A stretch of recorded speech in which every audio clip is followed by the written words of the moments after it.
featuring Seif El Hakim, a powerhouse entrepreneur and investor who has built empires, raised millions, and confronted the raw reality of business. When I left corporate, I was in the thinking mode. So I had an idea, kept thinking, analyzing, researching, puck. And then after 3 years, I see a company, same idea, raised 150M. Oh. So guys, again, the marketplace is a place where you test, not your mind. You went from managing $3 billion at Samsung, I think, to building your own empire. What's the biggest lie people tell themselves about making the corporate too entrepreneurial? So if somebody is saying okay, I'm gonna go to an MBA to create my wealth, no, you go to an MBA to create your network and be very selective on the schools that you're going. But to create wealth, that's not the place. Your biggest failure that cost you millions. Investing in something that I don't understand. It cost me almost 3M. $3 million? Yes. If you don't try, you will never know. Don't start to be an entrepreneur. Work for somebody first, understand how things are going, and then jump to be an entrepreneur. But you don't need to work 10, 15 years. Start see how the business world works. These are companies that teach you for free. The business models, how the market works. You build your network and connections. Social media now portrays everything is simple and easy. That you're whatever it is, but 99.9 and triple nines next to it is fake. Yeah. So if you want to build a career, learn. Learn first. Don't look for earning. Welcome to the DealMaker show by Nessrine Hertelli. Another day, another podcast, featuring Seif El Hakim, a powerhouse entrepreneur and investor who has built empires, raised millions, and confronted the raw reality of business. This is not just another podcast. Here we sit down with real entrepreneurs, real investors, and real leaders. The one who built empires, raised millions, and faced the raw reality of business. No fluff, no theory, just unfiltered stories of success, failure, and everything in between. If you want to learn how to raise capital, scale companies, and play the real game of influence and wealth, you're at the right place. And today, I'm sitting down with a guest who needs no introduction, from Mr. Olympia champion to global CEO with over 3.8 million loyal followers. He is known as the Alpha. Seif typically interview others. Today, I am in the interviewer chairs. We'll dive into his wins and the hard-earned lesson behind them. This is the conversation that might just break the internet. Seif El Hakim, marhaba to the DealMaker show. Marhaba, it's a pleasure to be with you today. We've been planning it for long, and it's happening. And I'm sure it's going to be an interesting episode for your audience, and I'm ready. Definitely. So let's dive straight away. Everyone sees the alpha today. Yeah. The empire, the lifestyle. But what did it really cost you? Interesting, because it cost a lot. It cost years of invisibility, the years of grind, sleepless nights, lost relationships, even lost health, in order to build what I'm in now. And the issue that people doesn't even grasp is it's not about money. It's not about losing the money. It's about burying a version of you that cannot exist where you are right now. So that's the real cost. Thank you for being so truthful. And what mindset you believe separate the winners from everyone else? To put it straight, mindset is the only separator. But if I'm gonna put it in a precise mindset or a mindset attribute, it's gonna be hungry to learn. You always have a beginner's mind. You never feel that you arrived. So you never feel that you won. So every milestone that you hit, okay, what is the next mountain? So that's one critical mindset that separates a winner from the others. Amazing. Yeah. So always you have to be hungry. Hungry, obsessed, need to make it happen, never satisfied, never settled. So from Kung Fu champion to Mr. Olympia to corporate executive, what drives you personally to keep conquering completely different field instead of getting comfortable? Okay, I have a paranoia. Of hitting a ceiling. So whenever I feel that I hit a ceiling, I just pivot to another one, which again, it's another mountain. So whenever I feel I'm in a comfort zone with whatever it is, either it's a business, either it's a hobby, either, I jump into another thing. That's a paranoia. Never settled. Even with countries, I've been living in 5, 6 countries, different industries, different. Yeah. So I'm paranoid. Settle, no. Comfort zone, no.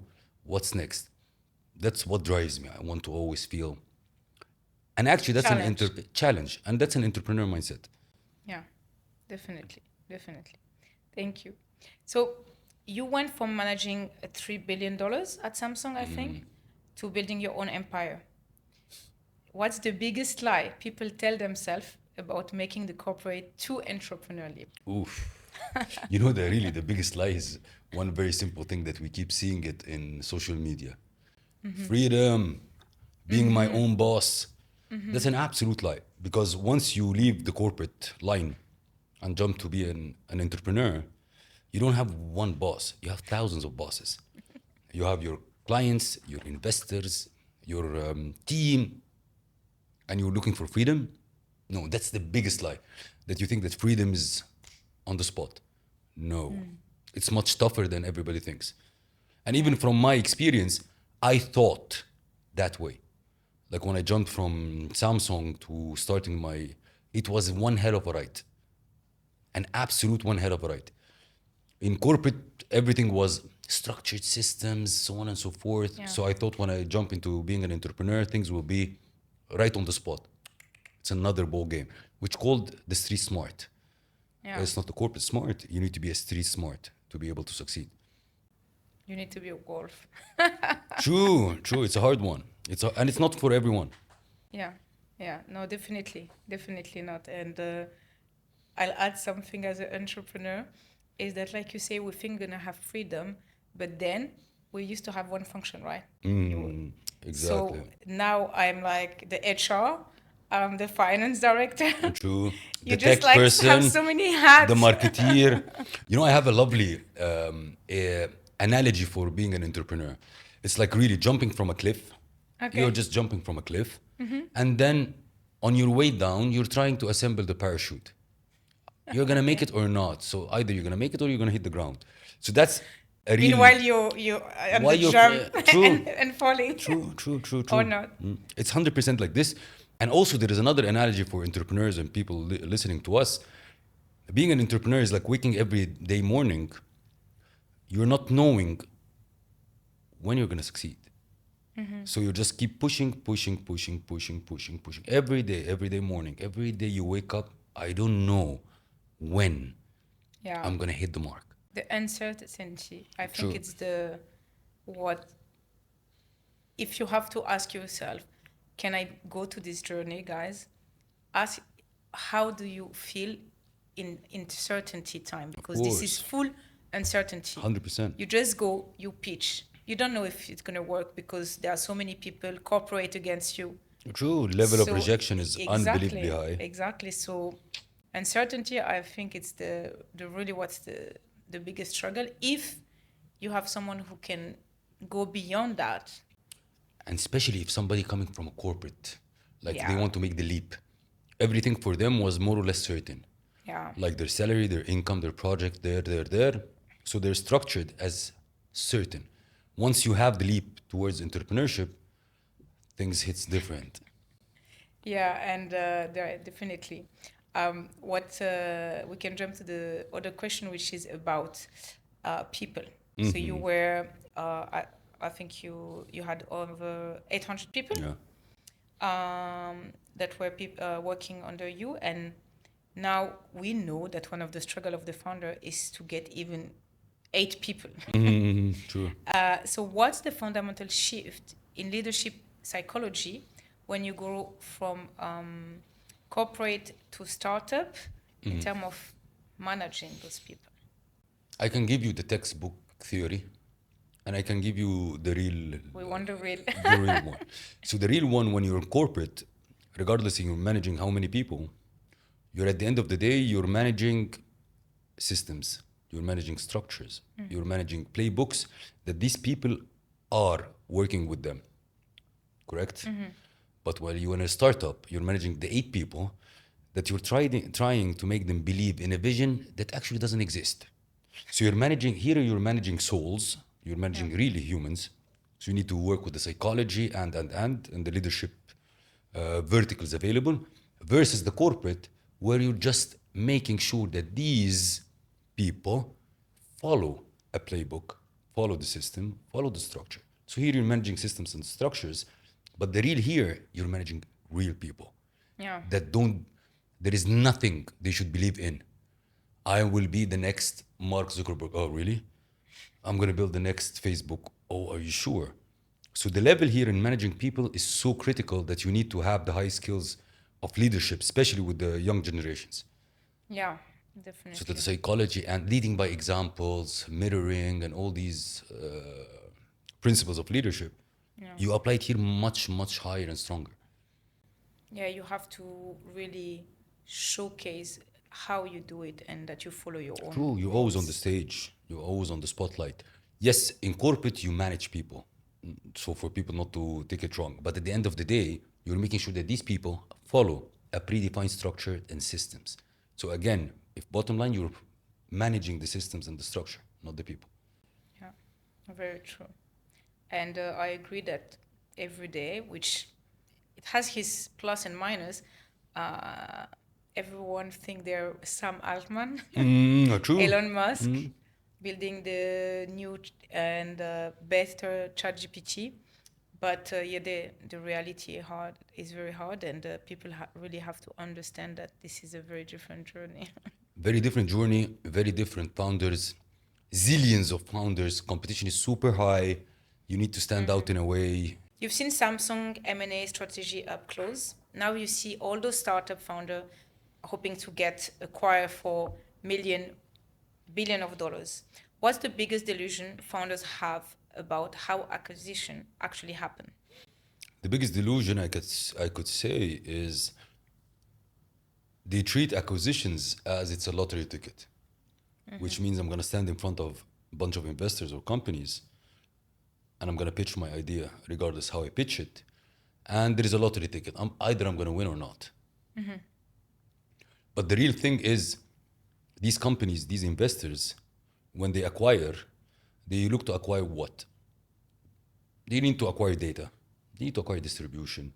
They need to acquire defensiveness against competitors. So in a bottom line, if you don't bring value without them, then sorry to say you're worthless to them. So there is no lottery ticket. You need to make sure that you bring value without the investors, without the acquirer, that you bring value to the market. Because if you don't, that you're absolutely worthless to them. So you play it as a lottery and you never win it. Yeah, totally agree with you. So talking about what's real and what's around in this generation, you were talking about the youngest generation. So I think there is also a point that we really have to address. It's what do schools and MBA completely miss out on building the real wealth. So when they're like Harvard, Stanford, HEC, all the best school, like they can be the smartest, but the reality when they are in the real world and how to build real wealth. I've addressed this question a couple of times. MBA is useful in one thing: building your network. From an educational standpoint, agree or disagree, it's another topic. But being part of an MBA, you need to be a part of a good MBA to be able to build your network properly. So this being said, the MBA on its own is not created to create wealth. Okay? It's created to do what? To manage wealth. Because I'm going to teach you how to manage a P&L. I'm going to teach you how to read the balance sheet. I'm going to teach you to do this and that. So that's all in the managing part. It's not in the creation part. Because at the end, the wealth is created in where? Where there is chaos, where there is risk.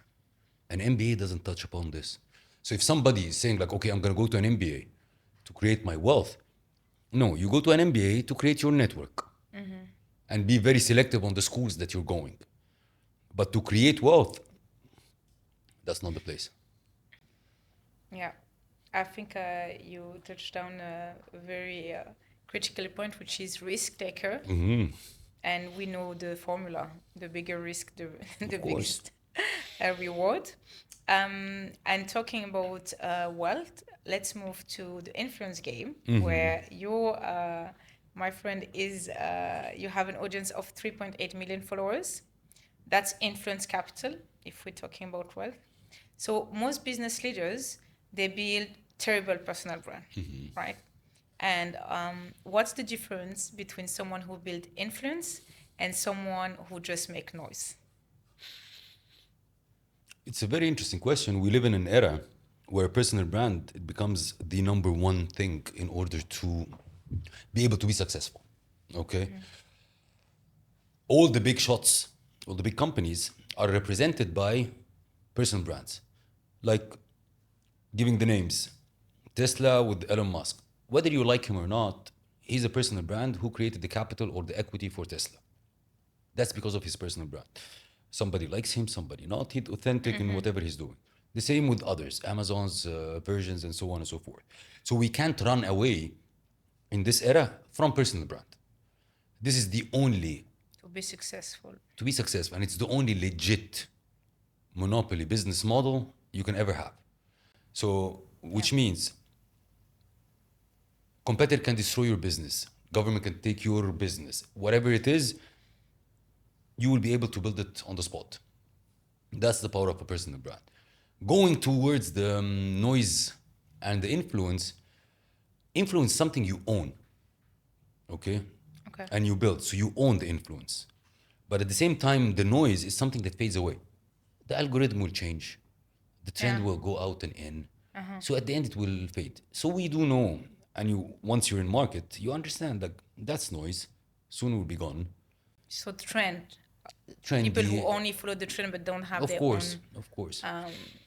DA or their own... Absolutely. Influence is something that you own, and it doesn't matter the number of people that follows you. So you can have 100K, a proper following base with a proper influence. Yeah. That's big enough. That's really big enough. But noise is something that get flushes very quick. But again, so to stress on, every single person needs to build his personal brand in a way or another in order to be successful. Sitting behind a brand like before, like the time of Samsung, when Samsung was created.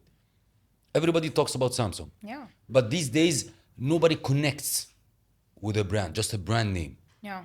They connect emotionally, knowing the story of the founder, of the CEO, or of the face. You need to build this in any business that you're doing. Yeah, and if we see about technical, everyone knows that Samsung is better than Apple. However, no one knows who's the name of the CEO of Samsung, where Apple itself, they were buying the camera of Samsung, which is like the funniest thing. True. And but the screens. They did. And the screens. Yeah, I mean, everything, whatever was technical was coming from Samsung, but because of the... Steve Jobs. True. So basically, what they create in Apple, if you see like the Steve Jobs replacement, was his second hand, Tim Cook. Tim Cook, yeah. Like, we're still waiting for like, now they're gonna have like the Apple iPhone 16 Air, which is gonna replace the Apple Pro, but he just followed the same path. He doesn't care about his name. He just doing the legacy. True. And I'm like, this is like, but such he's far away. Strong. He's far away. He's far away, from Apple, now they're fading away. We know very well that Apple is gonna disappear with all the AR thing, but because they have this guy, even he's dead since I think more than 10 years. Yeah. We still reminding like. No, he was great. We still remember the name. I remember. Even he was not great with his team. Everyone say he was a very bad person. I learned, or I sharpened my speaking engagements through Steve Jobs. I used to watch his keynotes, study his keynotes, how he presents, how he speaks, even when I was in Samsung. So I have a product presentation for Samsung. I study the guy, how he makes the presentations, Amazing. and I model it. So when we're talking about personal brand and the fact that you have to build your influence, there's definitely a question that comes, which is what's the dark side of influence that nobody talk about? Because we always speak about the plus and the wealth that it's bringing, but what's the dark side that nobody talk about? Okay. With influence and being a public person, at the end of the day, it puts you on the stage, right? Puts you on the spotlight. Yeah, And when somebody gets on the spotlight, what happens? jealousy, Judgment, true. judgment. Privacy invasion, expectations, Yeah, correct? So a person who has this kind of thing or influence, he feels like in a prison, correct? In a form of a prison. in a gold cage. In a I God call cage. it a gold Yeah, cage. in a nice word, a God cage. But at the end of the day, it's a prison. So you get judged, you have the public eye on you, and you have expectations. So either you control the narrative or make the narrative control you. And you see a lot of people that made the narrative control them and they fade away. So that's the dark side, but you need to have a thick skin for it. A real thick skin. Entrepreneur always have in mind the Silicon Valley playbook, right? True. Like right now we just talk about True. Apple. So you having worked like across Egypt, South Korea, Russia, UAE, Turkey, what advantage does this region in particular have that founder completely ignore? I will narrow it down to UE in a little bit more focus. The point is like all the international founders come to these cities and try to play with the Silicon Valley playbook. Okay? It doesn't work. In a very simple way. In UAE, for example, the government, the organization, the people created an infrastructure and a speed of doing things. It's uncomparable to anywhere in the world. I agree. Okay? It moves It's fast. uncomparable to anywhere in the world. So if you move with a wrong playbook, you will hit the wall. Yeah. They have to embrace what's happening here, and they have to see the correct playbook in order for them to map on the proper railway. It's like a train. Yeah. You need to get on the right railroad. Here, the railroad is so fast. Infrastructures are available. People are supportive. Government is absolutely supporting the entrepreneurial journey and the overall structure. You can't play with all the respect, Silicon Valley and so on and so forth, but you can't play with an outdated playbook. It won't match. Yeah, yeah. So you need to, first of all, in UAE, you need to get in the community properly, Yeah. understand how things are going, Yeah. get with the right people. But once you're on track, Everything you're moves super moving fast. fast. Yeah, no, I agree. Here, everything moves super fast, and you have a lot of company, and I'm sure that if you compare when you open company in UAE, compare that if you open it somewhere else, True. it's just like crazy. The only thing that you guys have to understand is it moves fast, and you need a very good cash flow 100%. You next to it, because Proper. you want to open a company, okay, Runway. just transfer. Transfer, and like again, all the complementary services are available. Yeah, Like, you want to open the company, outsource whoever you want, Yeah. services you want, go to incubators, go to Yeah. raise funds. This Yeah. you cannot find except in areas like where we live now. and it will lead us to the next question, which is like, we're talking about people who want to run one company, but you run multiple ventures simultaneously. Everything is moving so fast here.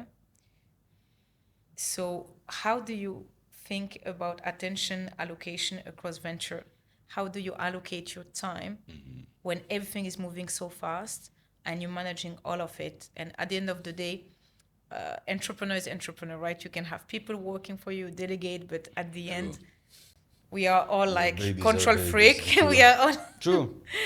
checking everything all the time. The advice I would give on this, like a lot of people try to manage multiple ventures by being balanced, have the time allocated for different ventures to be able to balance. It's not. It's more of an energy management rather than time management. And what do I mean by energy management? In different ventures, you have different phases. So you allocate the energy based on the phase that this venture needs to propel it forward. It's not like Sunday I will be here, Monday I will be there, Tuesday. It's an energy management that you put it in a particular phase, in a particular venture to keep the momentum moving. If you try to split and balance equally, it's not gonna work. There is no balance. There is no balance. Even life balance, work-life balance, that's a myth that we just like keep listening to it. It's an absolute myth. It doesn't exist. So there are some So it's the biggest BS for any entrepreneur. I totally agree.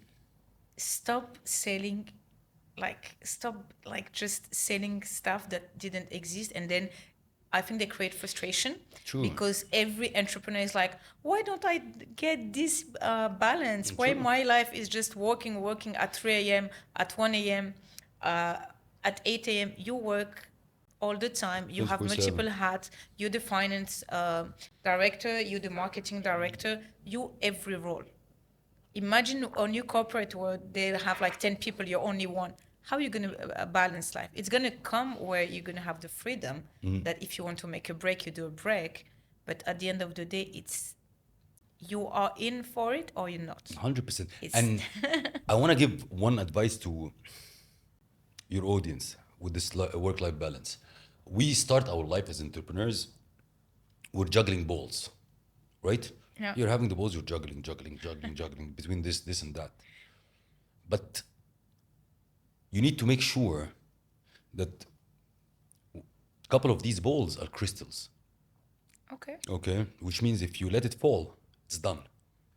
It's broken. So while you're juggling, make sure that the crystal balls are still floating. And juggle the rest.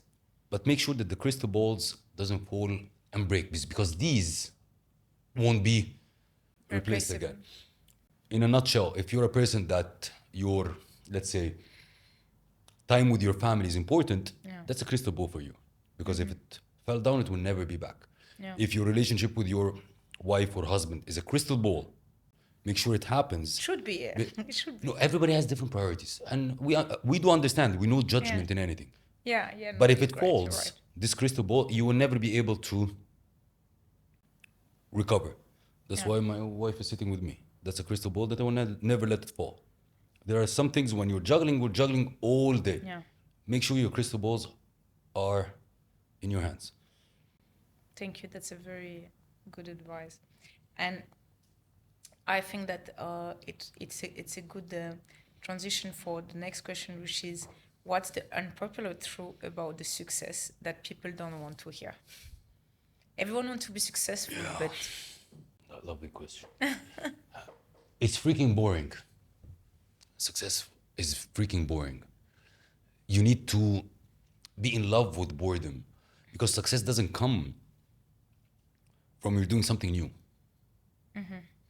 Success comes from doing the same thing with discipline, with consistency. People watching, people not watching. you still And continue. absolute boredom. So when people tell me I'm bored, man, you're way far from being successful. Why? Because you literally can be successful, but you're gonna fail very quick. Because if God was on your side once, will not always be on your side. So in order to be successful, you need to be in love with boredom. That's one thing. The second thing, everybody tells you that being successful is earned. But they miss the biggest one. Yes, it's earned, Okay. but you defend it every day. So it's not like earned, I'm working my whatever off to be successful, but Okay. you're missing one. You're defending it every single day. So earned, and you need to defend it. We talk about success, and we talk about like all your ventures and your success and the influence that you have. What were the 3 business moves that changed everything for you? Whew. We move a lot. We really move a lot. But okay, one thing, I would say, I'm not going to say a business move, but I would say a life movement. Like Yeah. a life movement. Leaving my own country when I was at a young age. Okay, How old you were? right after university. Okay. Right after university. So like we're talking about 15 plus years. Why? It pushes me out of my comfort zone. I like this immigrant mindset, which means like your back is behind the wall. There is no way. You have Yeah. to make it. So that's a great one. Number two is when I left corporate to become an entrepreneur. And not a small position. True. That's True. I think what's even more challenge, because if you're like an marketing assistant and then you want to have your company, it's one thing. But when you're CMO of a global very True. successful company, it's even more, because everyone is waiting for you to fail. Of Everyone course. is judging you. Everyone is like, why you do that? You're a crazy person. Exactly. You get so much pressure when you do that, because everyone is sitting and being not happy with what they True. do. And the best thing is what, like, if people ask me about this, it's not what I achieved now, it's what I became. Like, my character, my personality is absolutely sculpted differently Yeah. in this transition. So that's another move. The third one, it's what I'm doing now. Okay. It's putting myself in public. Okay. Becoming a public speaker. Absolutely. Before, when I was in Samsung, I was an absolute black box. Nobody knows what the hell I'm doing in whatever it is. When I stepped out, I have the knowledge, I have the experience, and so on and so forth. So I decided I will be on stage. I will be public. It was a great decision. Amazing. So these are like three things that really pivoted my life. Your business that make you open like True. new business and stuff. Okay. So we're gonna make a quick fire Mm-hmm. that everyone wants to hear, obviously, all the Okay. audience. Okay. Your biggest failure that cost you millions. Investing in something that I don't understand. It cost me like almost 3M. $3 million? Yes, Okay. literally. I feel that you remember just. I remember why I remember, because I remember how I came out from it. Like, I Okay. remember that time, like, which all of the people around me who were investing the same, who got diabetes, I remember I went out for a walk, breathed, and then moved to the next actions. Yeah. Okay. Should everyone chase entrepreneurship? Absolutely not. Absolutely not. It's a tough one. It requires a specific DNA. Yeah. It requires a specific mindset. It requires a specific discipline. So my bottom line advice for this, don't start to be an entrepreneur. Work for somebody first, understand how things are going, and then jump to be an entrepreneur. But you don't need to work like 10, 15 years. Yeah. Start see how the business world works. These are companies that teach you for free. The business models, how the market works. You build your network and connections. Yeah. Social Very media important. now portrays everything is simple and easy.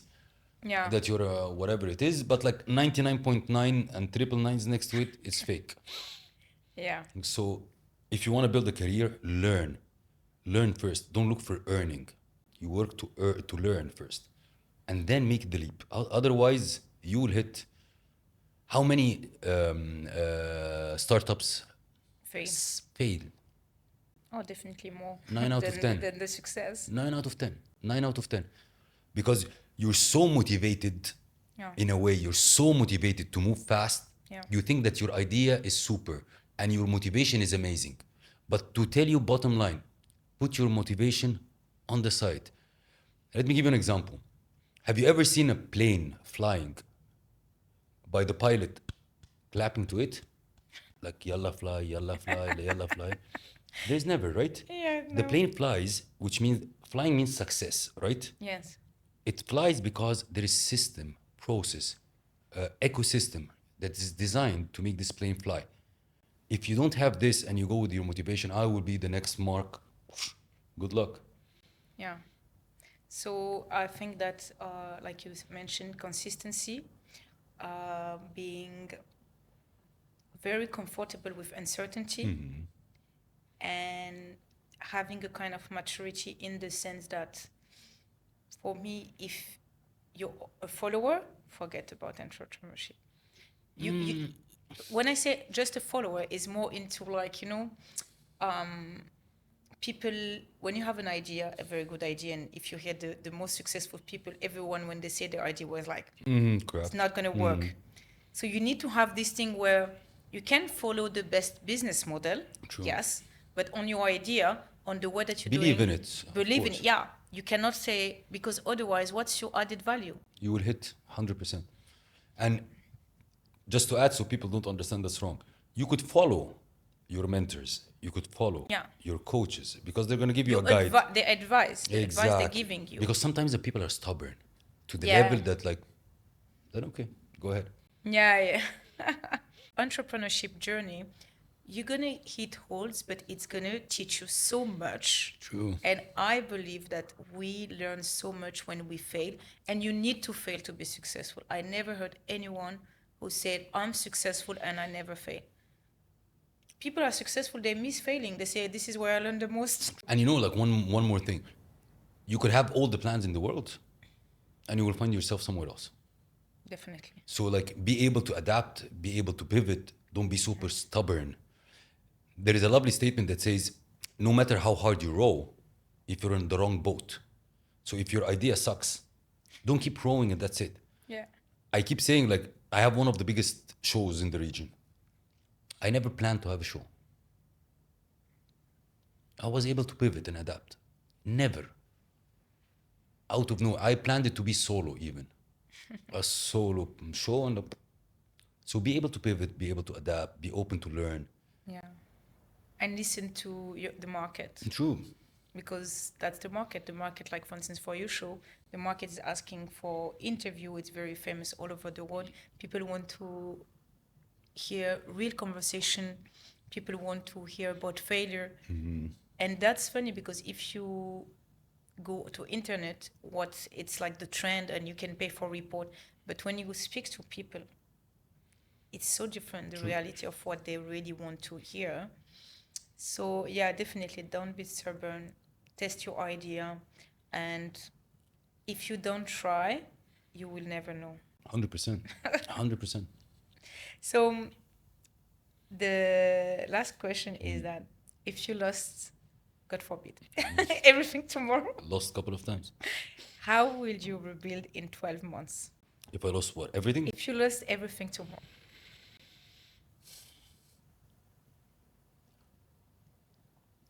It will be easier. They block your, they remove your Insta, they block all your accounts. But safe is still safe. Again, you sculpt a person that will pass through fire, whatever it is. Sculpt a person with his personal brand, with his character traits. I could understand in a way that, okay, I can be broken or broke on paper. Like, absolutely broke on paper. But I'm going to be very rich in leverage. Very rich in leverage. So, and in order to win, you need to leverage. Yeah. So I'll build it faster, easier. I know the business models. I know the playbooks. And again, because I'm going to be rich in leverage. And this is something that a lot of people don't really grasp. You grow and you scale and you become wealthy, not only by your skills, but by the leverage that you have. And this leverage can be people, tech, capital, whatever it is. So let's speak about legacy beyond the money. When people talk about the alpha 20 years from now, what do you want them to say? 20 years from now, then 61. One hell of an alpha. Okay. I want people to remember me in a way that he's a guy that didn't build just companies. Okay. Because companies come and go. Especially with the AI, with the Yeah, technological advancement that we have, is an absolute, the lifespan of companies will be very shortened. So I don't want to be remembered as a person who built companies, built bricks. I want to be remembered as a person who created leaders. Really, a person who managed to push people or allow people to be pushed outside of their comfort zone, their potential. This is something very interesting for me, and I literally want to be remembered in that way. Second, which is a statement that my wife doesn't like it. We live in a world that you can be easily twisted, which means I want you to do something. I can twist your arm, you will do it. Okay? That's the era we live in, the world we live in. I want to be remembered, or even this become on my grave, that here lies a man that no person on earth could twisted his arm. I live by my principles, by my values, and nobody could have twist the arms. So these are the things. Yeah, being true to yourself. Yeah. You don't want to be influenced by anything. No. Just being Pushed, true to yourself. influenced. Like, thank you so much. You know, one thing I would like to also add, because it irritates the hell out of me. You know, in this, everybody tells you like, enjoy the journey. Okay. Okay.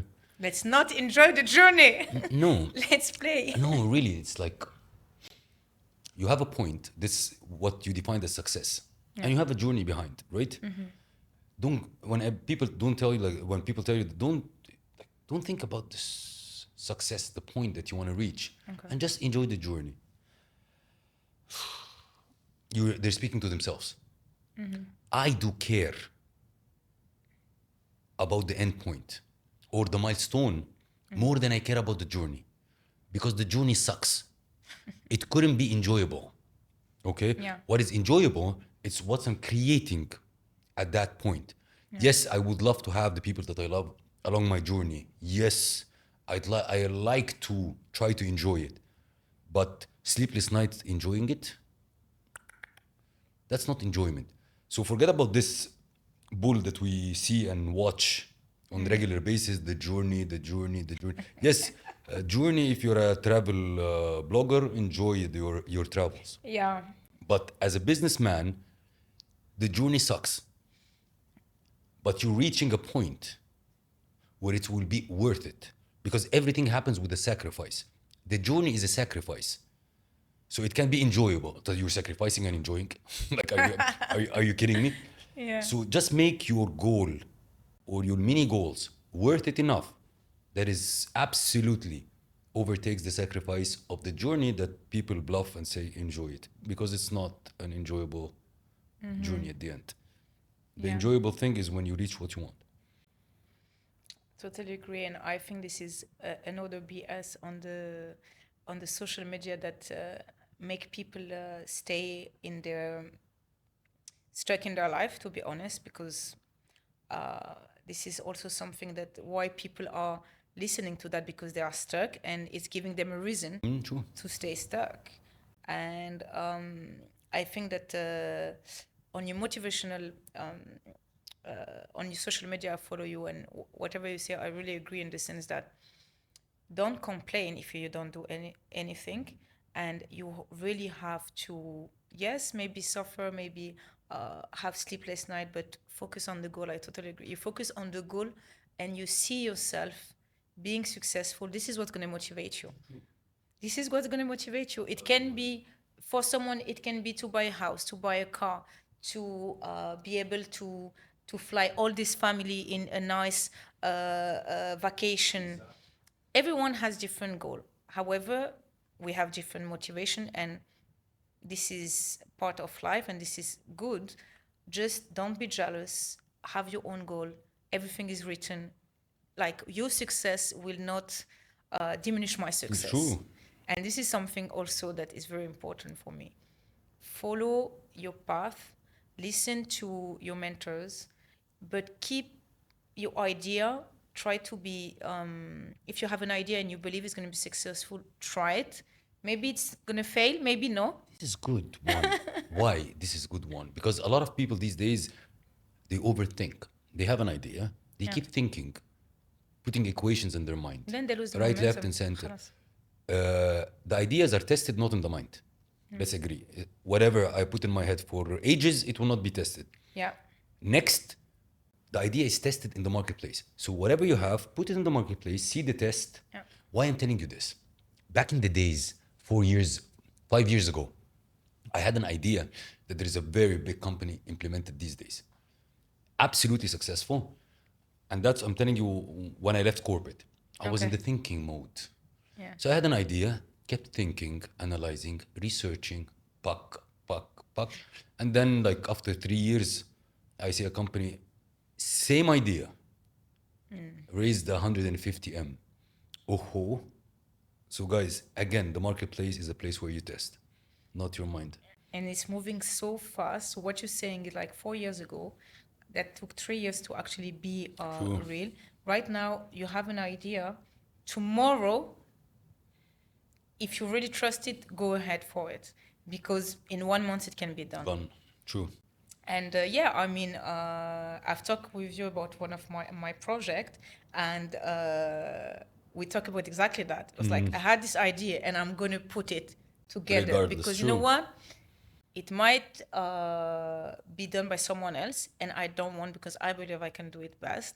So this is the mindset. What we are talking about is not like an illusion. This is what we do in our own life. So we are here talking because we want people to understand that, yes, you're going to have sleepless night. Yes, it's not an easy path. Yes, you may be seeing only Saif, the head of the iceberg. You see his lifestyle. You see that he has like many company. You see this and that. But it comes because of consistency. But it comes because you are strong with your idea, because you have this business model, because you have all these things. And I'm sure like your time is so focused, and so many business, and so many meeting and stuff. So this is important, guys. You have to understand that you have the Instagram lifestyle where you only see the cars, but there is something behind for back. everyone. True.